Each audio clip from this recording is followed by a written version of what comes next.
ngaji kula nyuwun disakeni dosa kula nyuwun diampuni para santri putra lan putri mulai iki sregep ngaji kanggo samu yen wis mati yen ditimbali marang Gusti kabeh manungsa bakal mati yen wis mati terus diadusi diuduni yo diminyai dipocong karo kain mori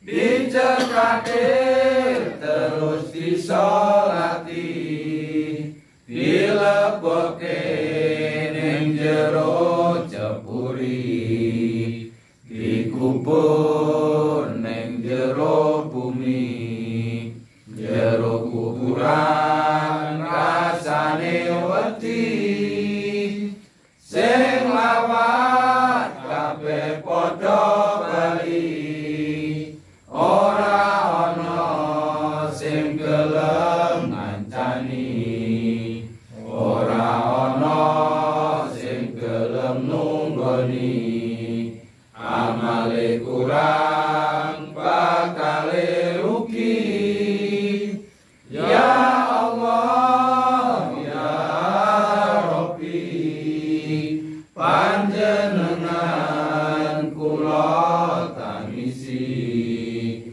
kula nyuwun disakeni dosa kula nyuwun diampuni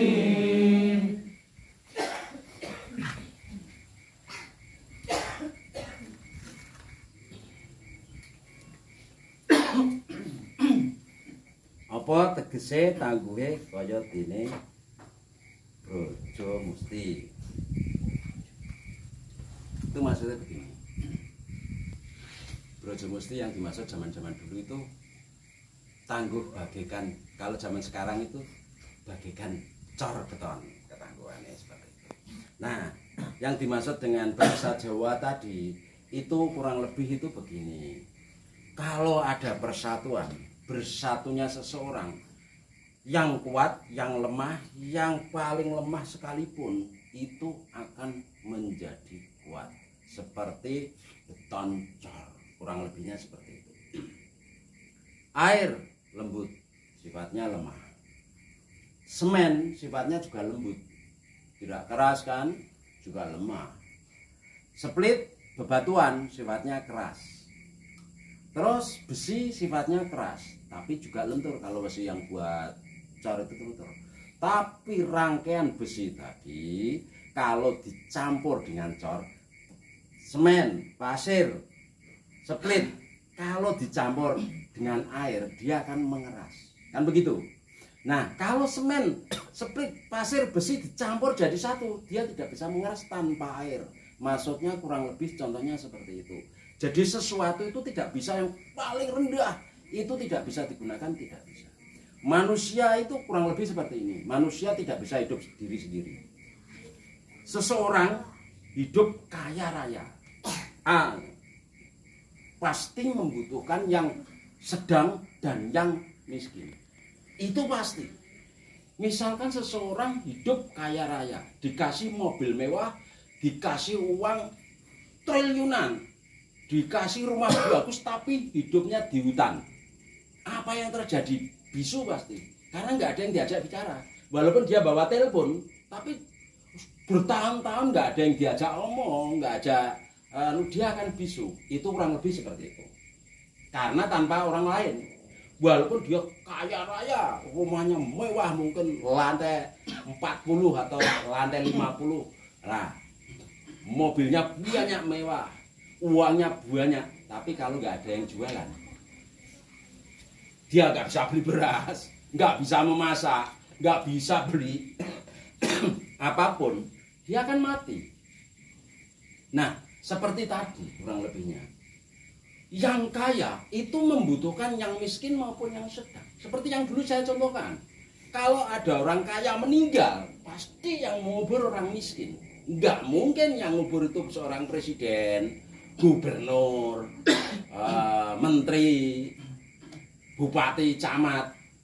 Pak Haji aja disuruh ngubur aja riko. Monggo Pak Haji ini ngeduk kubur riko. Yang kere-kere, yang miskin-miskin disuruh ngubur. Orang mati saja. Orang mati itu yang dibutuhkan. Kok orang kaya semua? Di dunia ini orang kaya semua. Mati nggak ada yang ngubur. Ya repot. Makanya ada kaya, ada sedang, dan ada miskin. Itulah kehidupan. Dan harus seperti itu. Kalau miskin semua repot. Banyak perkelahian pasti. Ya miskin. Lihat-lihat tuh. Lapo, utang. Aku ora didit. Lapo, kamu lihat-lihat aku. Aku ora didit, kan begitu. Orang-orang miskin. Tapi orang kaya ketemu orang kaya semua. Pembisnis semua tanpa ada karyawan. Dia punya perusahaan besar tanpa ada karyawan. Ya nggak jalan.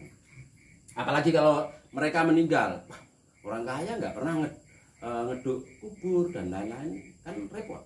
Dia nggak pernah menggunakan alat berat misalkan eskavator.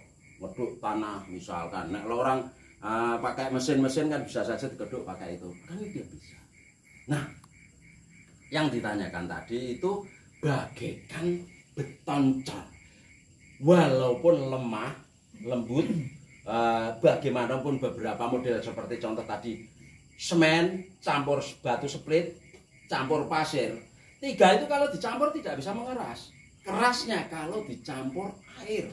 Yang paling lembut, nah, air kan paling lembut di antara semuanya. Nanti dia jadi cor. Cor dicampur besi tadi menjadi beton, menjadi kokoh bangunan yang tinggi. Kurang lebih yang ditanyakan itu seperti itu.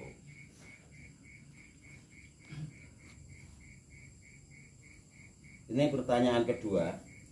Bolehkah kulit hewan kurban ditukar dengan daging? Maksud saya kulit dijual, dari hasil penjualan itu semua dibelikan daging, kemudian dibagi, dijadikan satu sama daging kurban yang lainnya. Karena kulit biasanya jadi mubadir karena banyak yang tidak suka. Jawabnya tidak boleh. Kurban harus utuh. Tidak boleh diambil, dijual, ditukarkan daging. Alasannya apa? Nah, nanti kalau sukanya hati semua, nanti kebul seutuh nanti dijual, dipotong, dijual terus ganti hati semua kan repot. Atau ditukar daging semua, nggak suka usus, nggak suka babat, nggak suka limpa, hati dan lain-lain, kikil dan lain, nggak boleh. Jadi korban ya full itu. Full, kecuali yang tidak bisa dimakan, kotorannya yang dibuang, kukunya misalkan kambing atau kerbau misalkan atau unta. Mungkin kerbau tanduknya enggak bisa dimasak, bisa dibuang. Tapi kalau semuanya anggota tubuhnya harus dikasihkan. Tidak boleh terus kulitnya, oh ini kulit enggak ada yang suka. Kulit dijual, kutukarkan daging, enggak boleh. Harus dikasihkan orang semua. Karena ini yang ditanya itu kulitnya enggak suka. Padahal kulit kan bisa jadi cungor, ya toh? Cungor tahu toh? Padahal cungor banyak yang suka. Istriku yang suka cungor kok. Daripada limpa. Padahal aku suka limpa. Aku suka hati tapi istriku suka cungor. Ada yang suka koyor, mana gitu. Ada yang suka babat. Kan begitu, orang berbeda-beda. Harus dikasihkan semua. Kalau orang itu korban dikasihkan si A, si B, dan si C, semua terbagi. Dan yang menerima korban dijual terserah. Tapi yang berkorban tadi tidak boleh kulitnya wah ini kulitnya nanti nggak ada yang mau. Ya jangan, ya tetap dikasihkan semua. Makanya kalau korban itu dirajang yang roto. Dicampur juga. Ada dikasih daging, dikasih usus, dikasih jeroan. Kan begitu, dikasih tulang. Tulangnya cacahan tulang dikasih kulitnya juga, walaupun sedikit-sedikit semua dikasih diratakan. Itu kurang lebih seperti itu. Itu harus dikasihkan semua. Dan begini juga Pak, boleh. Saya berkorban, aku memanggil seseorang, tolong potong ke hewan korbanku. Dan itu, setelah dipotong, tak kasih kepala dia. Ini upahmu. Enggak boleh. Kalau upah bayar pakai uang, jangan pakai daging itu. Kalau ngasih ya ngasih daging kurban, jangan sebagai upah. Paham ya? Misalkan begini, kadang kan ada orang daging kurban yang bagian motong, ini kamu nggak tak bayar, tapi aku kasih ini, tak kasih upah, nggak bisa. Dia bayar sendiri. Kalau memang dia butuh kerjaannya untuk pemotong. Kecuali yang memotong area kelompoknya sendiri. Kadang kan, aku nggak butuh bayaran, kan begitu. Tapi nek yang motong itu orang lain yang memang kerjaannya dia itu memotong hewan, ya harus dibayar. Potong, habis motong, bayar. Setelah dibayar dia dikasih tambahan kepala, ditambahi kikil atau diapa-apain, itu terserah. Kan begitu. Jadi jangan sampai kurban terus untuk membayarnya dikasih kepalanya atau kikilnya atau bahan-bahan dari kurban, jangan. Ya jadi yang betul bayarlah dia pakai uang. Uang perjanjiannya bagaimana? Kan begitu. Perjanjiannya misalkan dia kebiasaannya memotong satu hewan kurban upahnya sekian, misalnya dia menyebutkan ya bayar uang, nggak bisa dibayar benda. Contohnya gitu. Paham yang maksud? Benda sama uang itu beda loh. Walaupun itu benda itu mahal. Paham? Paham maksudnya? Benda itu mahal, tapi tidak bisa disetarakan dengan uang. Contoh, misal itu ada pengamen, ngamen ke tempatku misalkan, berapa mas? 1.000. Aku punya sepatu 2, sepatuku regane 100.000. Baru ini tak pakai, tak ambil. Mas, ini kan sepatuku regane 100.000, nek 2 berarti 50. Mas, ini tak kasih sepatu, aku kasih kembalian 40.000. Jenengan tak bayar 10.000. Mbok 10.000 dengan sepatu. Nanti marah kamu dibalang sama paham toh? Betul maksud? Paham maksud? Sama. Contoh begini, ada ngamen lagi. Kamu nggak punya uang ya bilang nggak punya uang. Kalau seandainya tak bayar genteng baru 10 genteng, mas tak kasih genteng ini satunya 5.000 misalkan genteng pres, nek 10 50.000, nah, kamu dipantem genteng lah sama wong dia butuh uang. Paham ya? Jadi membedakan antara kebutuhan. Jadi nggak mesti itu barang mahal itu harus dipakai terap-terapannya. Pakai yang pas dengan kondisinya apa. Pengamen butuh 1.000 atau 2.000 ya kasih itu.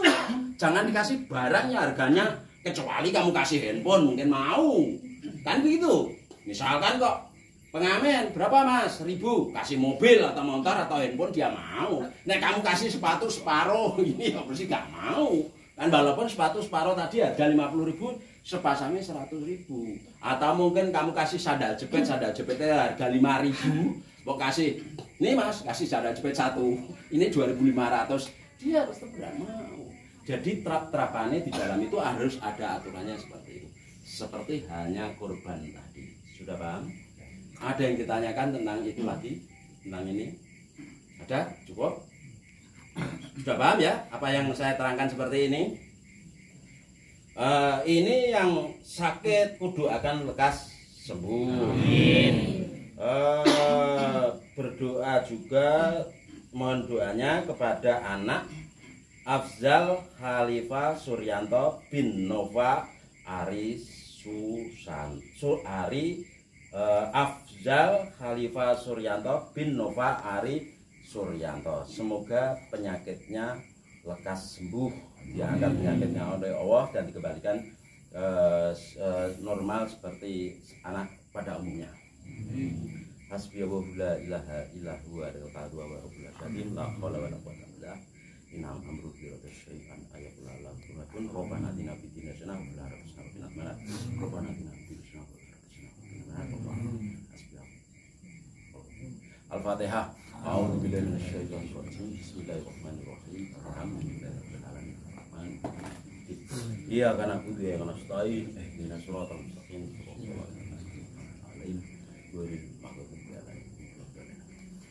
Yang sakit semuanya kudu akan lekas sembuh. Yang rezekinya seret susah sekali kudu akan lancar rezekinya. Amin. Usahanya yang baru terpuruk semoga lancar rezekinya, usahanya dan lain-lain, dan sejahtera selalu. Cukup sekian. Assalamualaikum warahmatullahi wabarakatuh. Waalaikumsalam warahmatullahi wabarakatuh. Ya Allah ya Rahman, ku mohon belas kasihan, dosaku air lautan, ku harapkan dapat ampunan. Majelis lembah pedangkungan di setiap pengajian ingin selalu mengingatkan, sering membaca Al-Quran. Pegang HP bukanlah larangan, bolehlah buat hiburan, asal jangan sampai kebablasan, melupakan kewajiban. Pesan dari Mas Panembahan, kematian bagaikan arisan, tiap insan pasti mendapatkan, duluan atau belakangan. Bedanya ini kawan, arisan ingin dapat duluan, kematian ingin belakangan. Itulah kenyataan. Ya Allah ya Rahman, ku mohon belas kasihan, dosaku